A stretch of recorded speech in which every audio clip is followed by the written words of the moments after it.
Guys দেখো আজকে আমি শাড়ি পরেছি। আজকে শাড়ি কেন পরেছি সেটাও তোমাদেরকে বলবো। শাড়ি পরেছি আজকে হনুমানজির বার্থডে, তো বার্থডেতে আজকে আমি শাড়ি পরেছি। আর আমার সোনার জিনিসগুলো আমি পরে নিয়েছি, কানে পরেছি, গলায় পরেছি, হাতে পরেছি। আজকে ভাবছি আমি আজকে রেডিমেড কিছু পরবো না, আজকে সোনাগুলোই পরবো, সেই জন্য আমি আজকে সোনাগুলো পরে নিচ্ছি।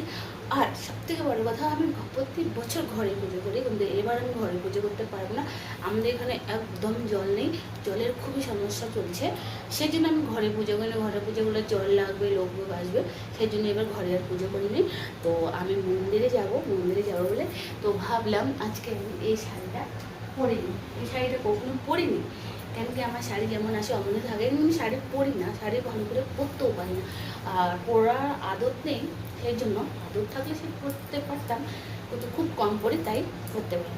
তো চলো আমার এই শাড়ি কেমন লাগছে তোমরা বলবে আমাকে। আর আমি চুলটা এইভাবেই বানাবো, কেন কি বাইরে খুব গরম, তো গরমে কিছু করবো না, একদম সিম্পল চা, কোনো সাজুগুজু নেই, এইভাবে আমি যাব। তো চলো আমি মন্দির গিয়ে আসি। Tata, by.